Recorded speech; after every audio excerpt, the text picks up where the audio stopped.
Hey there, welcome to the Tim Vaxelbaum Show. This is episode 82 of the program. I'm coming to you from the hot bowels of Texas in the middle of July. It is exactly that. I'm not just doing that as a joke. I'm not just saying that as a joke. That seems like something you would say it as a joke. We're in the middle of Texas in the middle of July.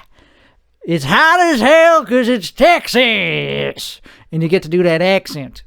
But actually, I'm doing it authentically. That's an authentic accent. Because I am an authentic Texan. Living in Texas. Gotta start in Texas. Central Texas. Central Texas. It's very hot here.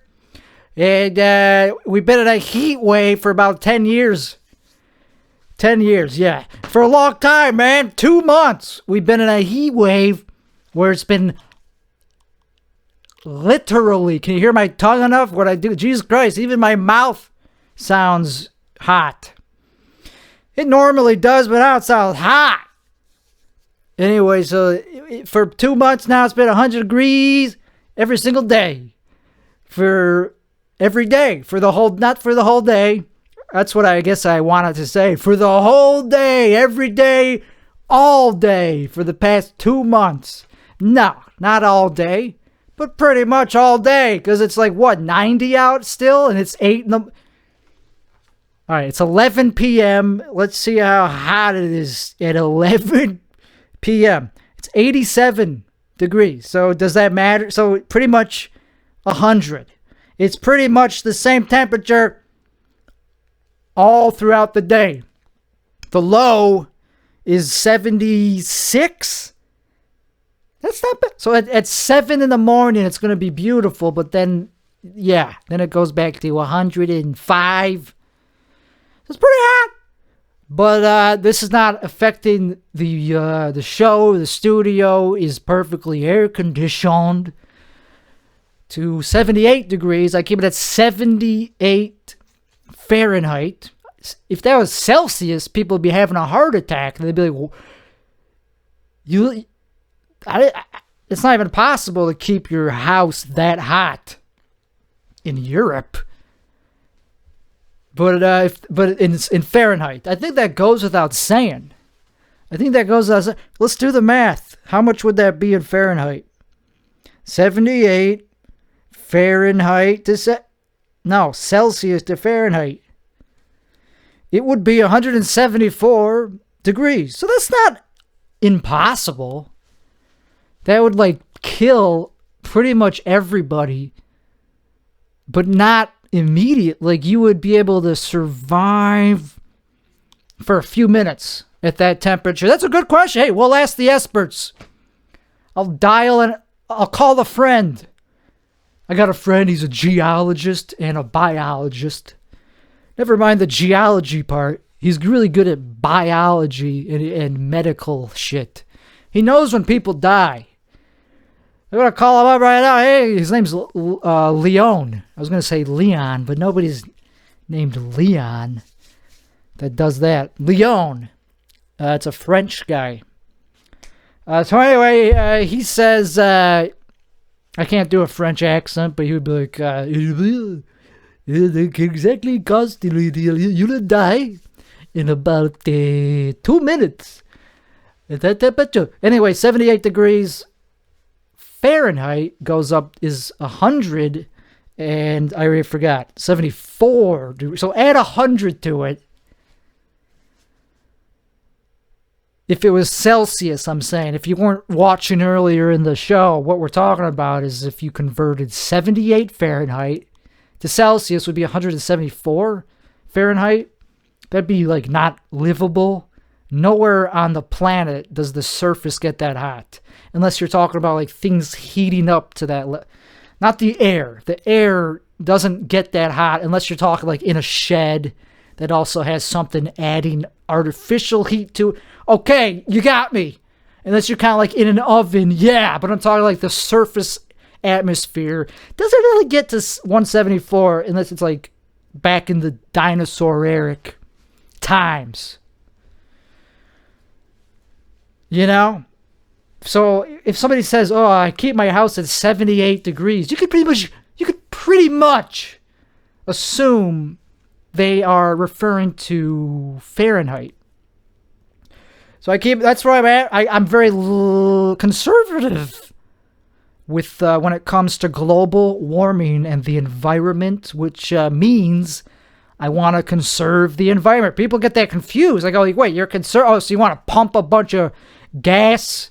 So you want to burn a bunch of fossil fuels and kill the planet and chop down the environment, chop down rainforests? No, idiot. I'm conservative, meaning I want to conserve. I'm a conservationalist. Conservative, what's the difference? And I like saying that because it confuses people. That's kind of why I like calling myself a conservative instead of a conservatalist. It's easier to say. Conservationalist, is that even the right word? Conservationist? I'm going to use the word that I know, which is conservative, which when people hear, their eardrums tense up. They're like, conservative. Yeah, I'm a conservative when it comes to the environment and a lot of other things like keeping women out of the job force. But definitely the environment. So that's why I keep my house at 78, because it's burning coal, it's burning heat from the sun that gets converted into wind is mostly, a lot of it comes from wind, fossil fuels, and light from the solar. And I don't want to waste solar energy, man. It's still got to be stored in batteries, and those batteries use up natural resources. So I'm a conservativist. So I could keep it at even hotter during the... No, 78 is also my limit physically to what I'm comfortable. When I go to sleep, it's got to be 76. That's the sweet spot where I could... Otherwise, it's too hot, and I don't like it to be sweaty. And so anyway, some people are different. Some people are crazy, like nuts, with temperature in Texas or anywhere, but even in Texas, this is why it shows that they're crazy, because they keep their AC at like 60s, like below even the lowest of the 70s, below 70, which is obscene to me to even think to do, to keep my AC at like 68. I'd be freezing, first of all, and I would be concerned with how much work, the electricity, the wastefulness. But people in Texas, they don't give a crap about wastefulness. They throw their garbage on the side of the road. That's pretty wasteful and bad for and just gross and like bad for the environment. It's like bad in many ways. It makes you look bad, makes you look like you like a douchebag, and it's just not good for other people's sake and the environment. And but that's Texas. Anyway, it's hot. If that's the point I'm making, it's hot. It's been hot. Can't really complain though, because I don't go out. I'm not an outdoor person. Like I went out today. Barely. I went into my garage at like 5 p.m., 4 p.m. when it was still in the hundreds, but it was just to go into my car. So I could just turn on the air conditioner in my car. So I got not.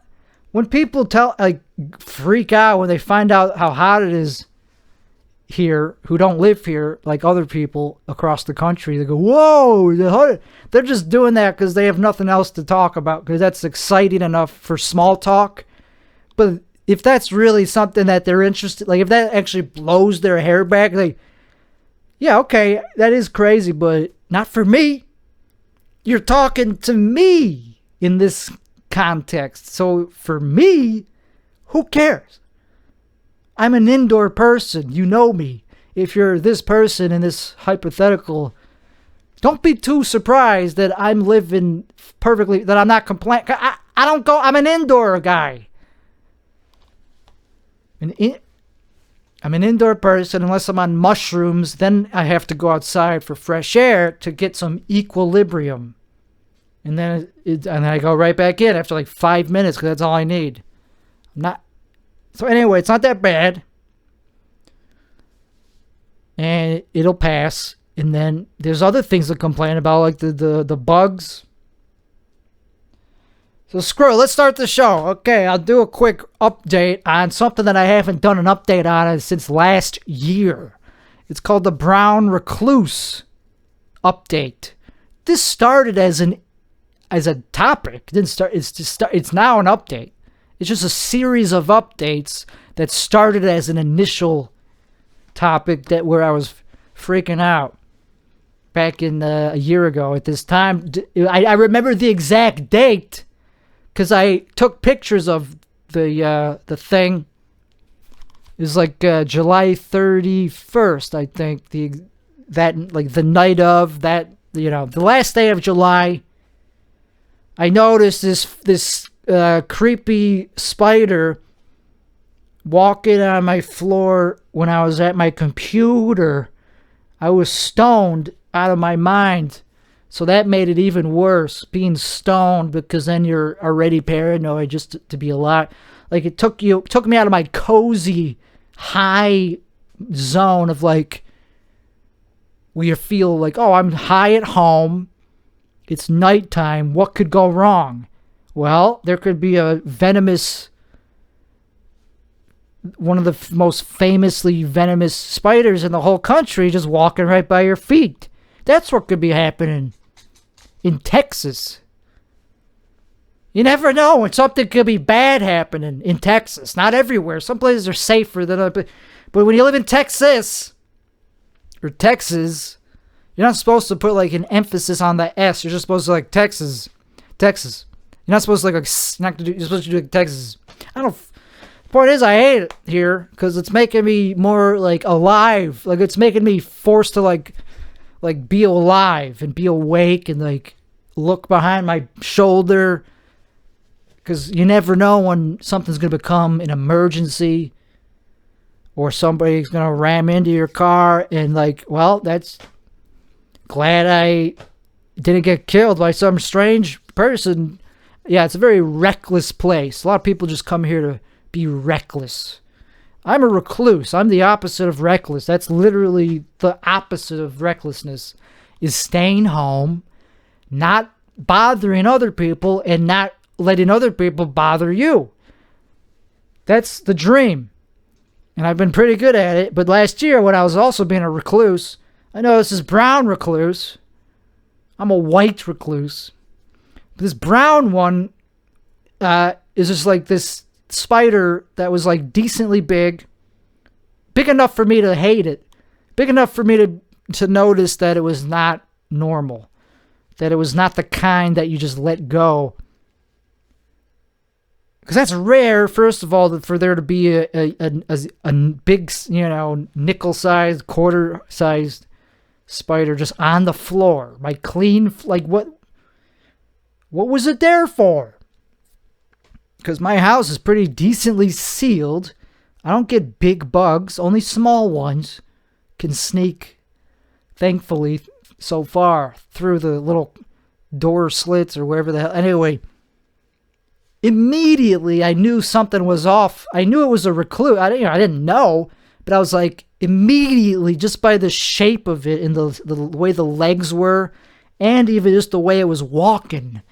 Like, it was walking in a way where it's like, yeah, I'm one of the ones you gotta watch. I mean, I know that I'm evil. I'm an evil spider, so I gotta walk, a certain way to show that I ain't someone to be trifled with.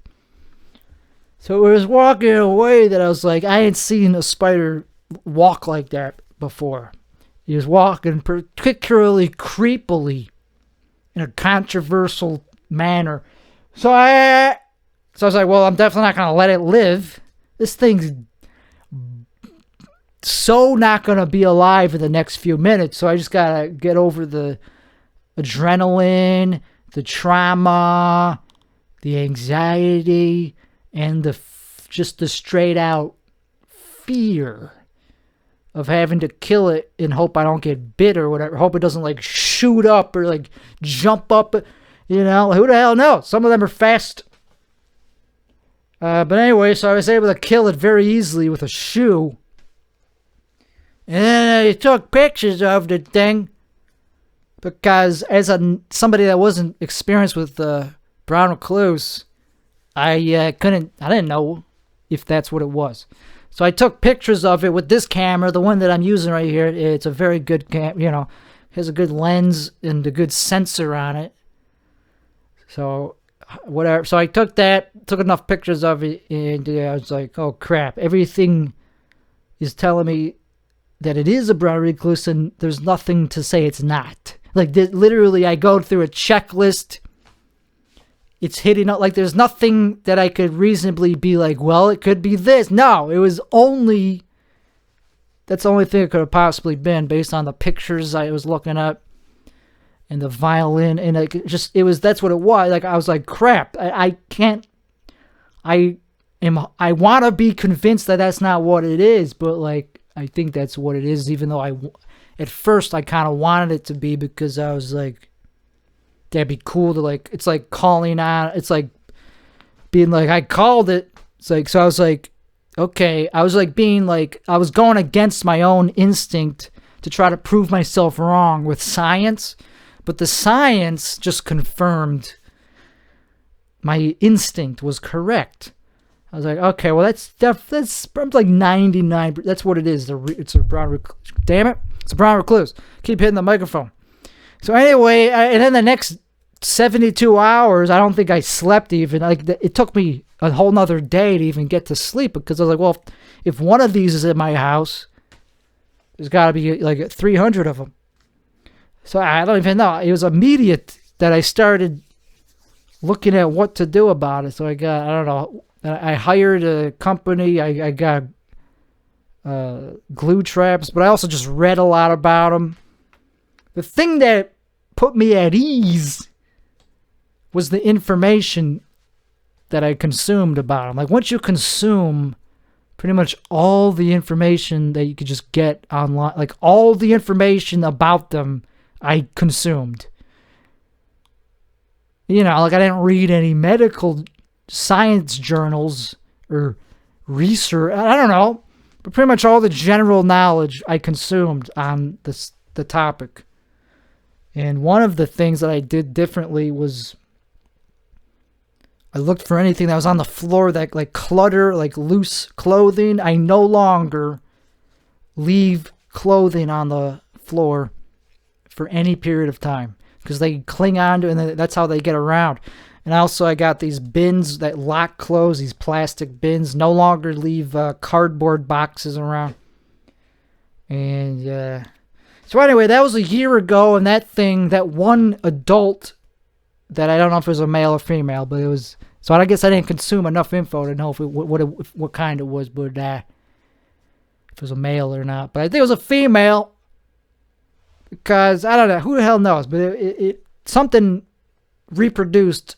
And there was a bunch of juvenile brown recluse. Not babies. They were big enough to be called juveniles, because they were on their own, hunting.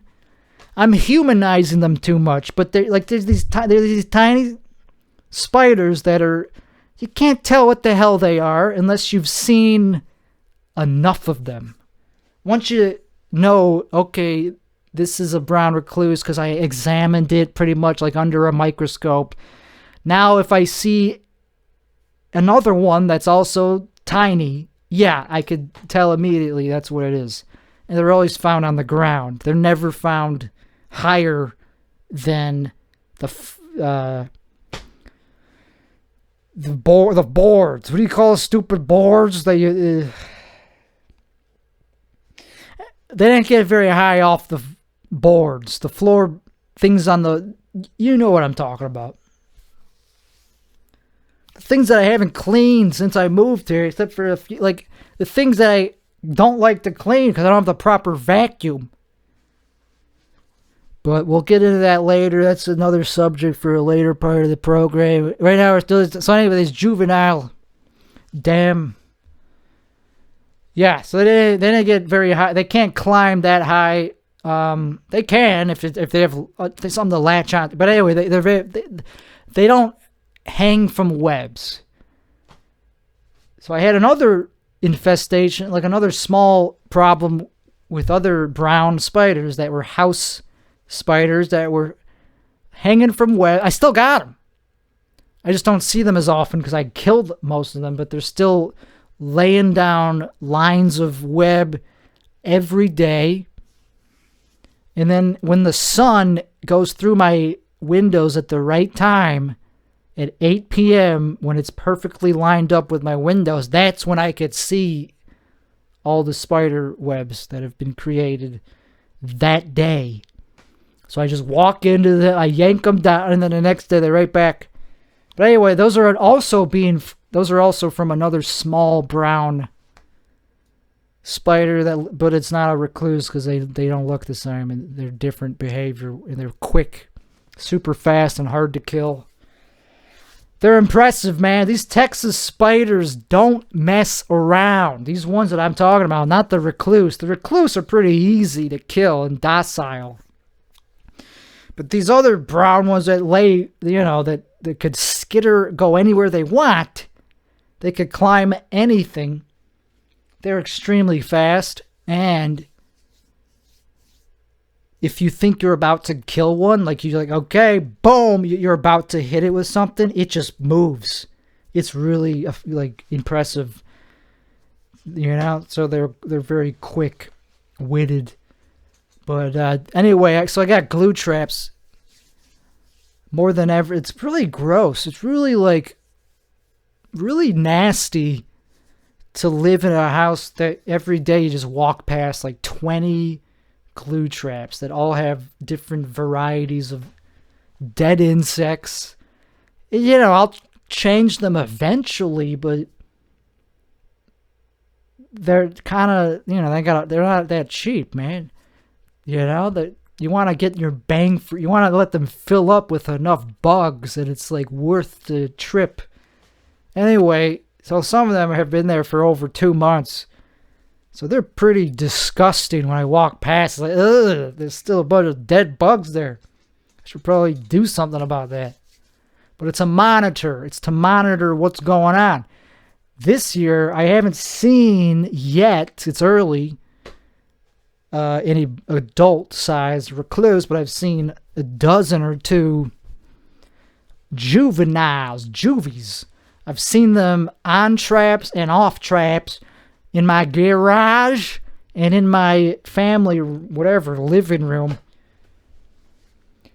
So they're everywhere pretty much. None of them are that big though. They're still so tiny that it would take an expert to identify them as brown recluse, which I am. So that's why I'm able to identify them as such. They're pretty. Not something you want. Because then anytime I go to bed, I gotta shake out. I gotta make sure that nothing's on me. And anytime I walk outside my bedroom with no socks on, it's just basically a gamble, like I'm rolling the dice. Hope I don't step on something. Because that could very easily be a material thing to worry about. It's already a thing. Yeah, it could cut into a legitimate thing. Just walking to get water.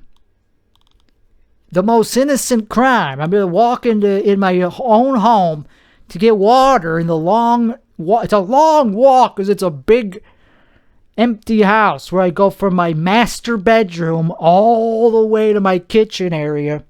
It's not that glamorous. It's just because it's empty and void of life except for things like venomous things.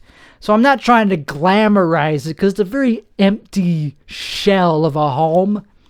It's not like there's good views out the windows of I'm in the city.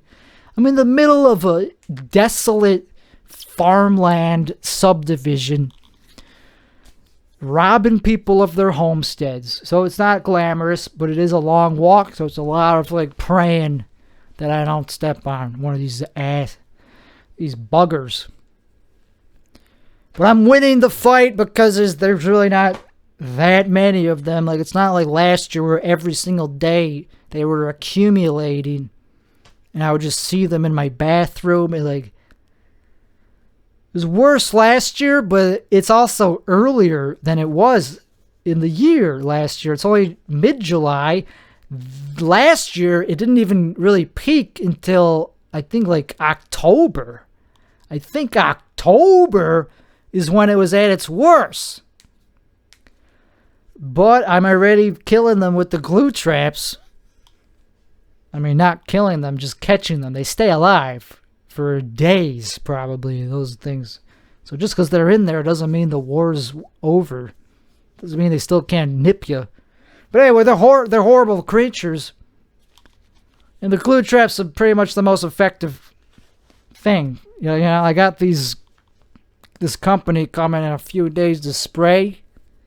But I don't like them. I don't like having the stranger just go through my home, go in every room of my house. It's like so, I don't like it's uncomfortable because I'm a recluse. So I like to be not exposed to strangers because they could be bringing in recluse. Who the hell knows? They could be bringing in something else that the recluse say. You got to kill the food. So anyway, that's that topic. We're going to talk about something that parlays into that. It has to do with cleaning up the house. So I'm not somebody that likes to move around a lot. I don't like to move around. But like pretty much even just being alive takes work, takes effort. Just like, okay, I'm still here. My brain is in the on position. Just having my brain in the on position already consumes pretty much the whole battery.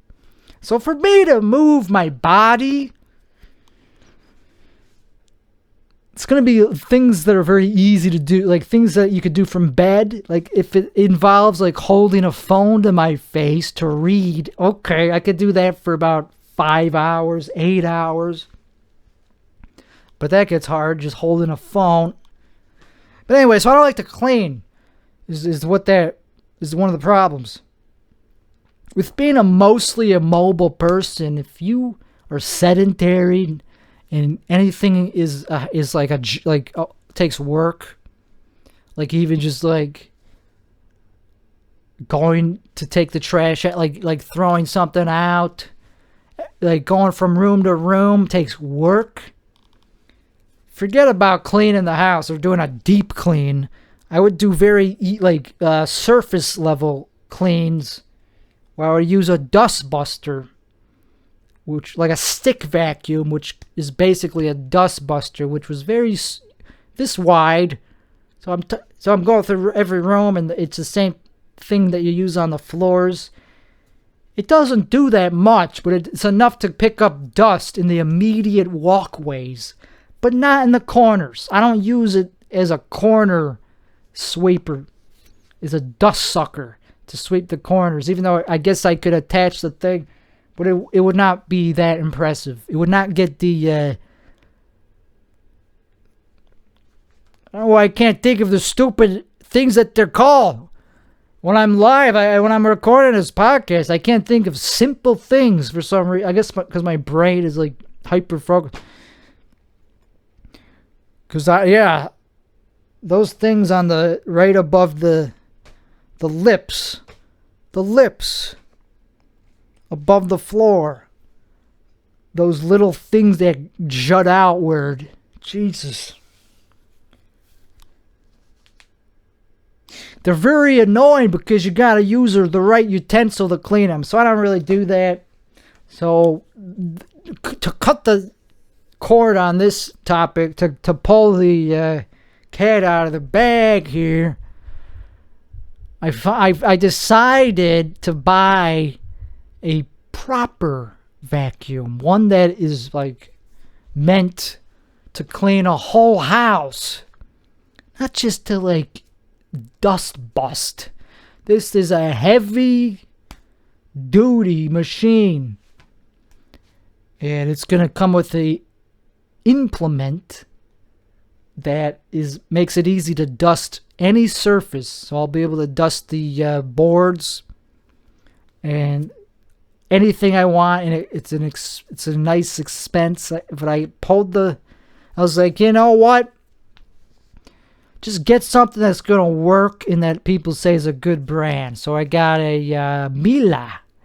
I got a Miata C3 complete mirror, something that starts with an, I don't know. It's a really nice vacuum for like $800. Holy crap. I spent $800 on a vacuum.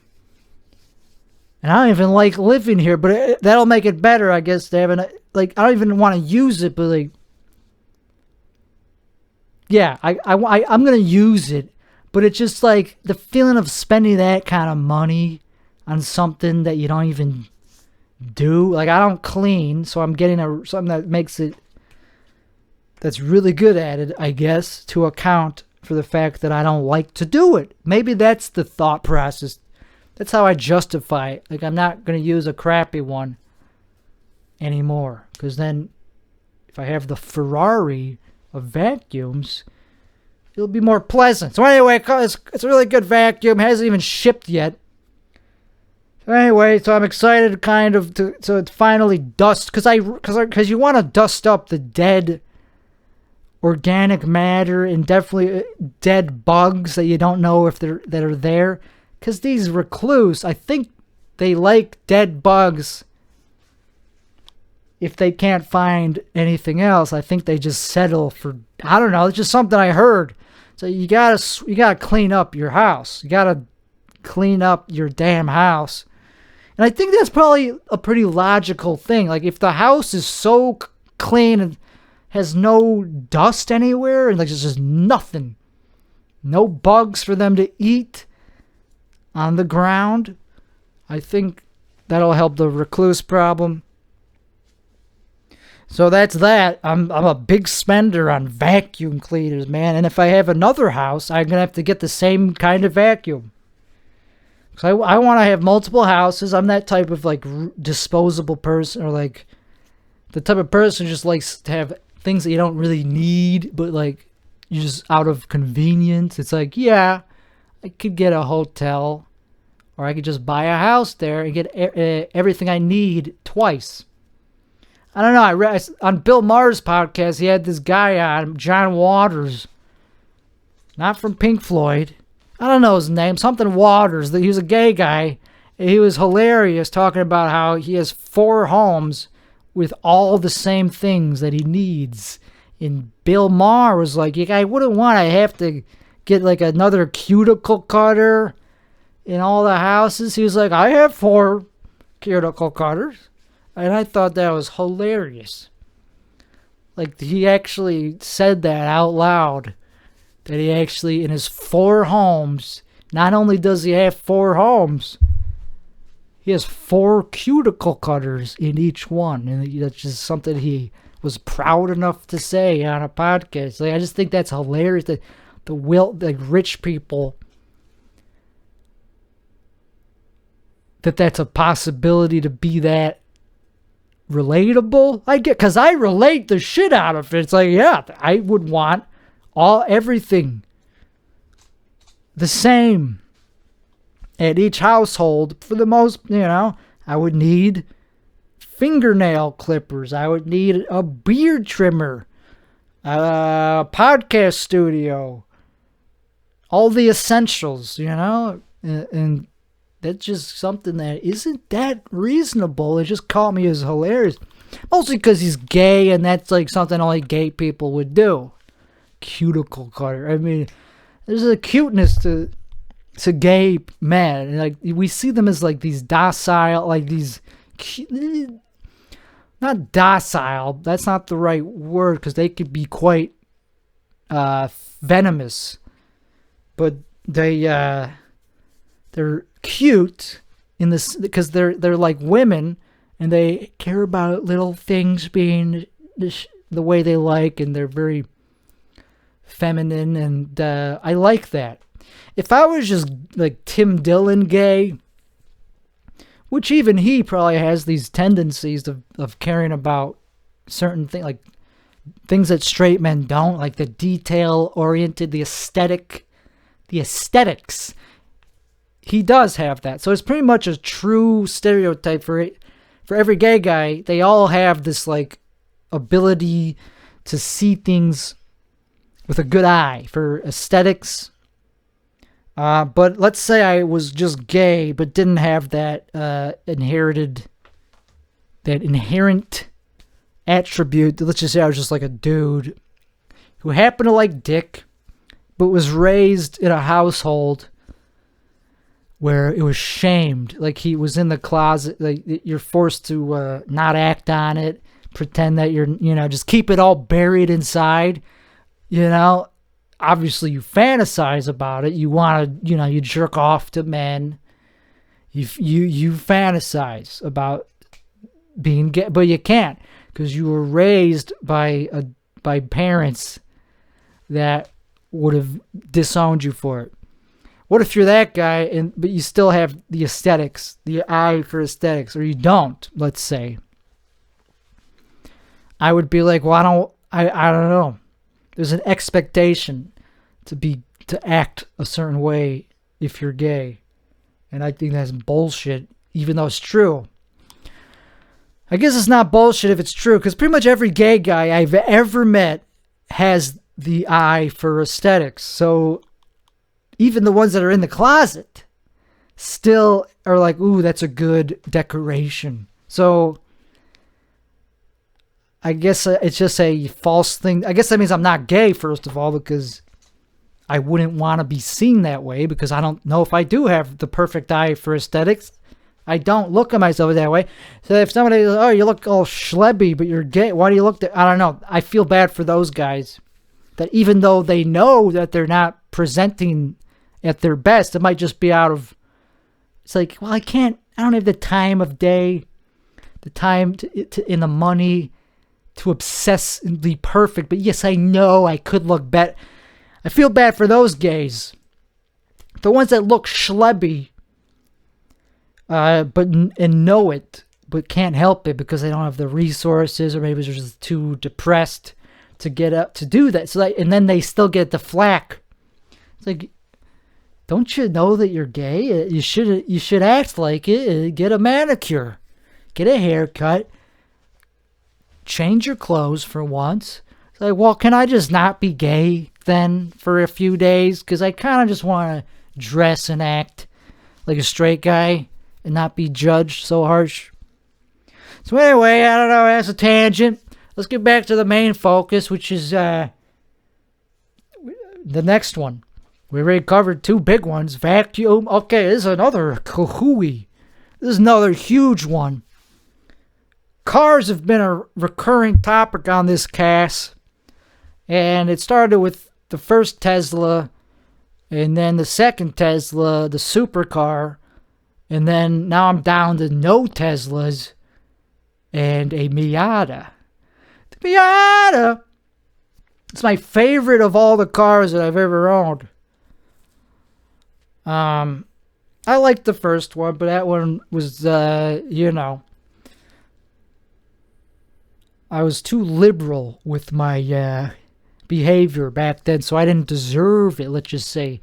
I enjoyed it, but the Miata is better in every way, almost. It's great.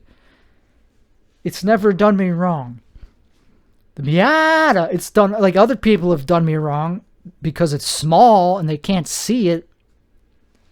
But anyway, I got it back. It went through a process where it had to be repaired because some yahoo swiped against me at 6th Street when I was taking a turn for the worst. I was just minding my own business. And, I just hosted an open mic. I was driving just to hang out and just to not go home and just see like, okay, I'll just hang out down here. Couldn't even make it to the hanging out destination. So anyway, but I was so close. So anyway, it got towed. It got repaired after that minor little fender bender, but it was not that minor because I couldn't drive it. Had to be towed. So it wasn't a fender bender, but I got fixed after about a month. It took a month to fix it. So that's also another sign that I ain't a fender bender. Anyway, this guy took off, this Yahoo, which is a slur for whatever ethnicity they happen to be. I don't know. Doesn't matter. But let's just call it the most racist thing it could be. Fill in the blank. Whatever Yahoo means could be, like, whatever most insulting race it could be. That's probably what I don't even know. I would tell you if it was. I would happily say what it was. It was not white. I wouldn't even... I mean, it matters if it's white, but white is not a race. If it was a white guy, I would have just said it's a regular person. But since it wasn't, I was go, well, it was somebody of a race that isn't white, so I'm calling them a slur. Yahoo is a slur. Blah, blah. Doesn't matter. It's not the point. The point, I mean, who knows? Doesn't matter. They're out of the picture. They took off after not assessing the damage, because they're very good-hearted people that care about other people that they drive into, apparently. So they just go, oh, well, my car's fine, so I'm going to go. And so they left, and I filmed them driving away, but couldn't get their license plate. And even if I did, what would have happened? I would have found out who owned the car. But what would have happened? Nothing. The cops wouldn't have cared, and the insurance, I don't even know if they would have done anything. Like, if they have just their information, how would they get their insurance? They just call around. Do they have a database of who's insured? I mean, you need their insurance policy, not just their name and address. But I don't know, because I didn't get that. So the thing got repaired after a month of going to a body shop. I selected the body shop. They did a great job, and I only had to pay the deductible, which thankfully, I had a low deductible, only $250, but I had to come out of my pocket, so I still lost money. I had to spend $250, which is not chump change, considering it's not like I did anything wrong. I was, But that's what happens if you're uninsured. If the person hits you, that's uninsured, technically. If it's a hit and run, you got to pay the deductible.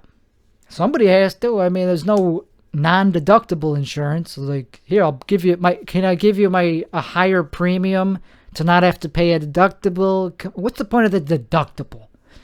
It's, I guess, to prevent you from using it for stupid stuff. It's like, well, you can just fix that yourself if it's less than $250 to fix. So I don't know. So anyway, it got fixed, and as good as new, better than new, because they really polished it up. They even fixed some cosmetic damage that was totally unrelated to this incident. So it's better than new. I got my little Miata back, and it felt good having it back. But it's still a vulnerable piece of machinery.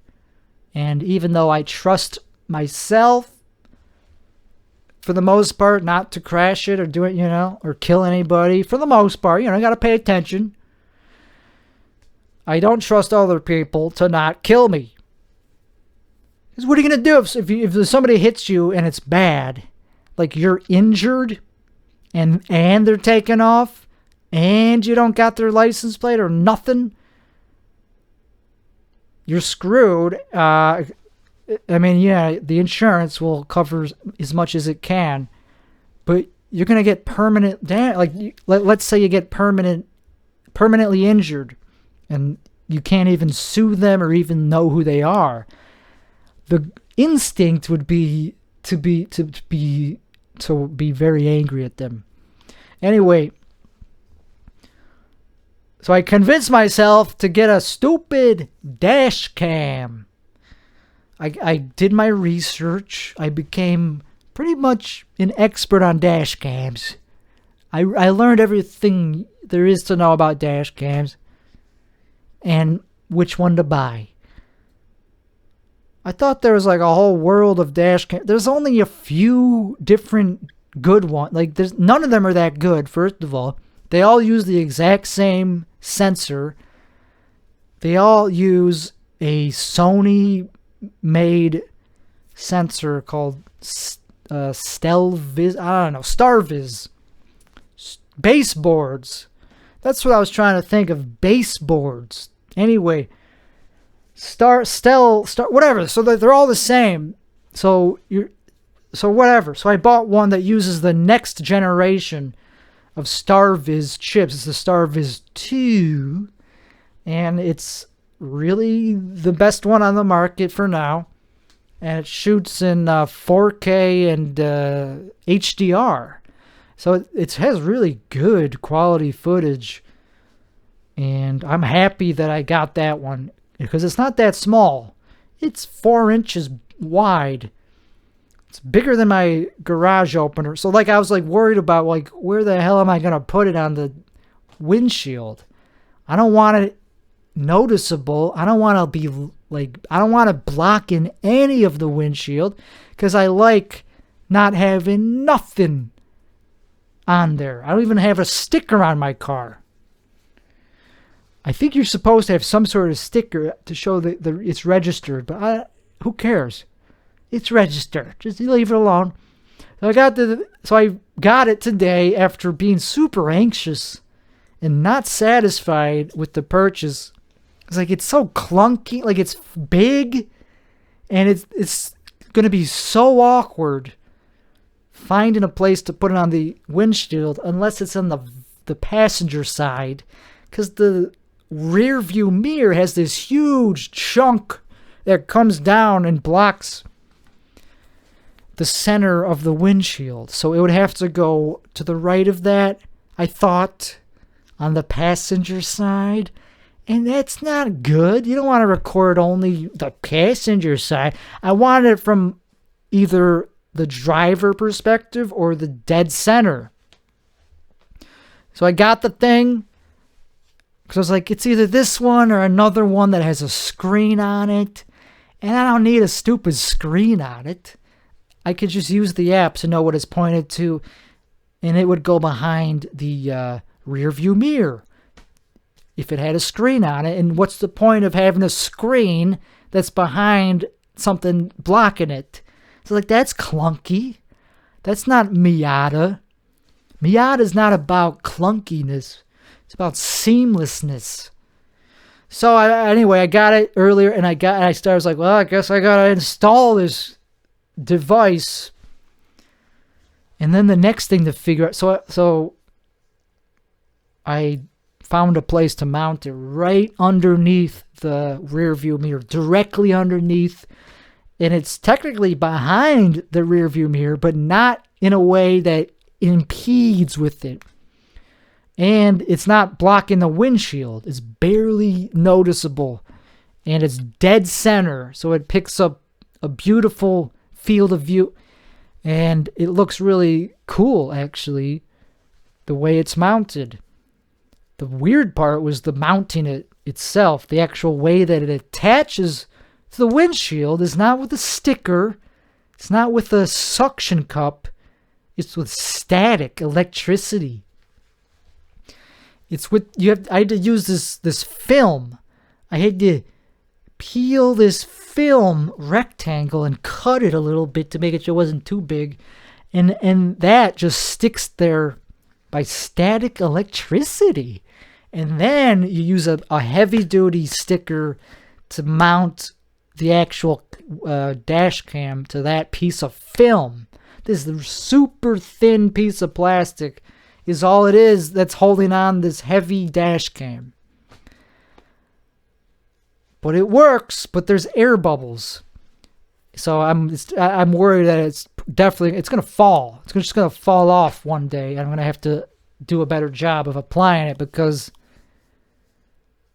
it's dodgy. But it's working for now. I tested it today. I went up some bumps, to make sure it didn't clump. And you're supposed to use like soapy water to get the best application, but I didn't know at the time. But anyway, so it's mounted, And then the next step, and I tested it, and it produces pretty good footage, man. Really impressive footage. I tested it in the daytime in 4K mode, and I was worried that the frame rate wouldn't be fast enough to capture things in motion, but that's actually the opposite. You want a low frame rate. It's 30 FPS, but it doesn't matter. All that matters is that you capture the details. That's what matters. So every street sign was crisp and readable in every single frame. So this is like a forensic quality device. It picks up every license plate that I drove past, no matter how close or far. Even if I was like zooming past it, if I just freeze the video, it captured it beautifully, no blur. So it's a really good quality device.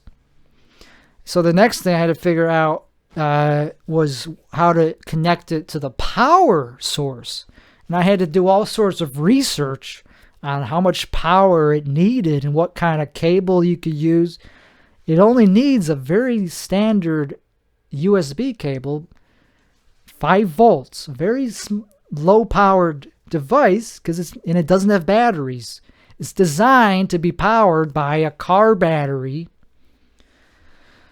with low power. So, and as soon as it turns on, it records all the time. You don't got to tell it when to record. So anyway, it's a nice device. So now I feel like safe. As long as it stays on the windshield and doesn't overheat. It's hardwired to the car for the most part. Not technically, it's not hardwired.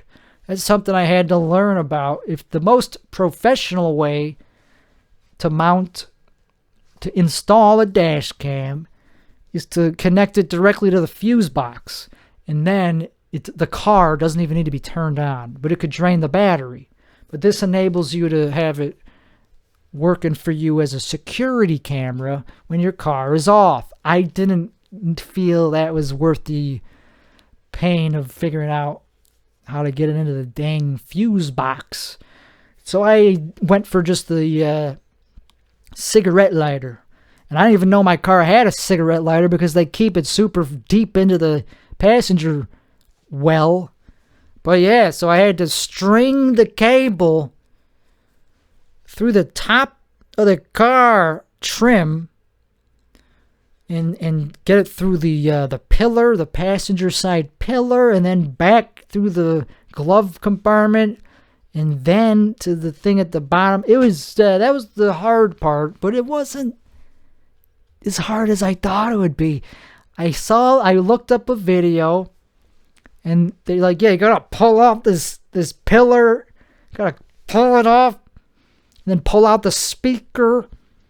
But for me, I didn't have to do that much. I just pulled it off. I heard a big click, I was like, hoping I didn't break it.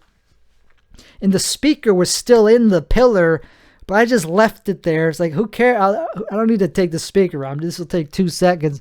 Just feed the wire through. And I wrapped it up and twisted it up so there's nothing dangling. I did a perfect job with the cable management. So it's invisible. There's no cable except for at the very top beneath the rear view mirror. You could see just a little bit of a wire that wasn't there before. But so what? It's nothing. So it looks really good. I'm satisfied with the installation, except for the air bubbles except for the fact that the static film doesn't look that solid. And from the outside, you can see these that it's barely, it's not full. You can see air bubbles. So I hope it doesn't, I don't know. Whatever, man. Aside from that, it's a really good dash cam, man. So anyway, I haven't used it yet. I just drove around the block just to see that it works, just to test it out, man. And it's solid. But anyway, another thing I could have done is connect it to the rear view mirror itself. It has I would have had to buy this thing. Whatever. I did it the best way. But the thing is, I only got one channel. It only faces I don't have a back dash cam, and that's a thing you kind of want. But that would have been pain to install, man. There's nowhere to install it. And then you would have to feed the cable all the way to the back of the car. That would have been a huge pain. So if somebody rear ends me, I don't know. I won't be able to see it. And that's why Teslas are good, because they have built-in dash cams all around for every angle or whatever. That's what, that's why I was like, whatever. It's not a Tesla, but that's enough for that. So another thing I upgraded is my computer. My computer has been running slower in the past month or two since I replaced the SSD. This SSD failed on me, so I bought a brand new one with one of the newer models. I thought it's a better SSD and bigger, so I was expecting it to provide a performance increase. No, I noticed that my computer was going even slower with the new SSD and a brand new Windows installation. So I was scratching my head over that, and it was affecting the podcast. I would have these random moments of glitchiness because it was affecting that. Now I got a second SSD because I was like, maybe it's because I'm sharing the same SSD between the OS, the operating system, and the video files. Maybe if I separate them, if I get a second drive that'll be dedicated to podcasting, so that'll lighten the load. So the OS will have its own pool of files to draw from. And that's how it is right now. I got 2 of them. So I got 4 terabytes of SSD. And I found out I bought one that was too new for my computer. My computer's from 2020, 3 years old. And I bought this Samsung SSD that was made for PCIe version 4. Mine's only PCI version 3. So I couldn't even unlock the full speed of the SSD that I bought. So I was like, well, okay, I'm not going to buy that one again. I'm going to buy one that's the fastest for PCI 3. It was cheaper. So, of course, I'm going to get that. There's no reason to get one that's that's a future version. So my computer, that did not fix the issue, though. Getting a second SSD, that was not the problem. The problem was performance of the computer was not being up to maximum. It was not using the full resources that was already there. Because, and this is where the podcast is going to get even more boring. I don't even know if that's possible, but let's try. This is so not interesting to anybody unless you have the exact same problem as me, which nobody does. So this computer is capable of really good performance. It's a gaming computer with a really good graphics card and, at the time, a very good processor. And I have 64 gigabytes of RAM, which are fast RAM using the full potential. So it wasn't the RAM. And it turned out it was the CPU just not being utilized to its fullest. And the GPU. Because when I took out the battery, when I installed the new SSD a month ago, I noticed that the battery was bulging out, was bloating. And I was like, well, that ain't good. And I don't really use the battery. And it doesn't look like something. So I took it out. And I was like, okay, it's lighter now, and it's not going to produce as much heat now because it's not charging this big bloated battery, and also it's probably not less of a risky thing. So I extended the longevity of this computer. So it's still being utilized. But anyway, the problem was when I removed the battery. It's so not interesting, but I use this docking station, this card, this hefty little docking station hub that connects to Thunderbolt, and that allows me to connect peripherals to the laptop and use it as a desktop, as a workstation. So I have a monitor, I have, keyboard, mouse, audio interface, and anything else I want to connect. There's only 3 USB ports, so you run out of those. So that's why I got this Thunderbolt hub. And the hub, this took me a long time to figure out. The reason it was slowing down my computer, I didn't even know that it was until I unplugged it and tested a game. Because I downloaded this game called Sea of Thieves, and supposedly my graphics card should be able to run it perfectly fine. It's 60 FPS, and I was getting nothing close. I was getting like 20 FPS. I was like, what the hell? So I tested it just by unplugging. I was like, maybe it's the display. Maybe it's this hub, the Thunderbolt hub. So I unplugged that and connected my display, my external display, directly to the Thunderbolt, the display port. And immediately, after a couple seconds, 10 seconds, I started noticing the frame rate started shooting up.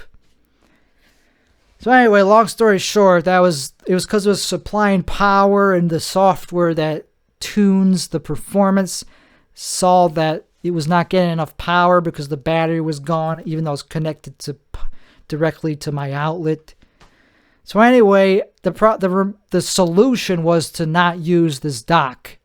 The dock I can't use anymore because with this computer, without the battery, it's confusing the software that tunes the performance. So now it's at full performance setting because I'm not using the hub. I'm using just regular USB because you don't need Thunderbolt for it. It's not necessary. USB 3.2 is plenty fast. It's like 10 gigabits, and Thunderbolt is 40.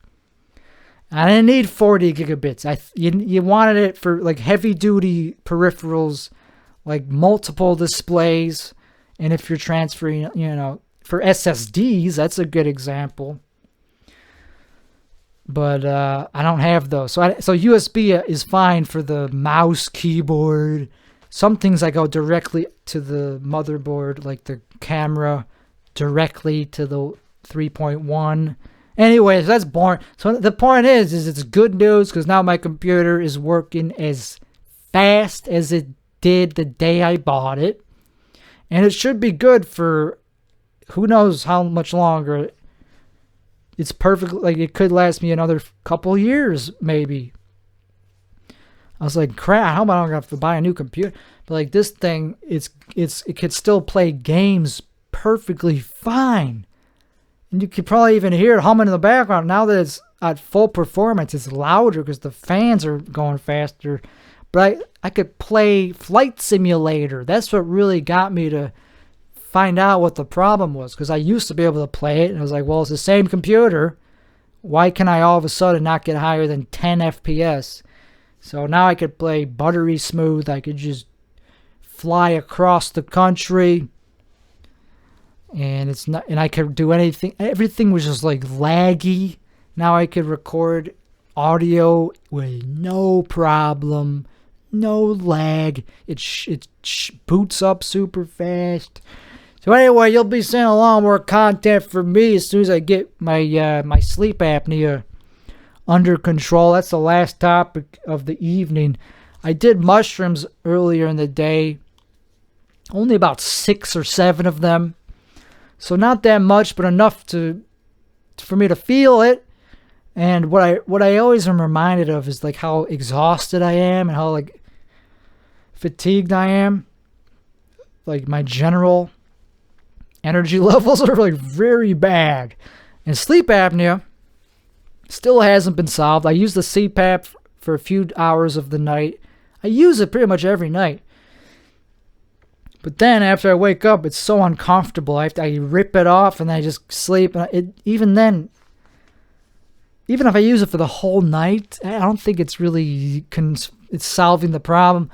because I have vivid dreams all night, every single night.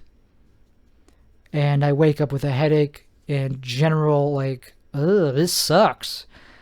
And that's not a good way to start it. And then it affects your mood. And like, so this sleep apnea, even though it's mild, the effects are not mild.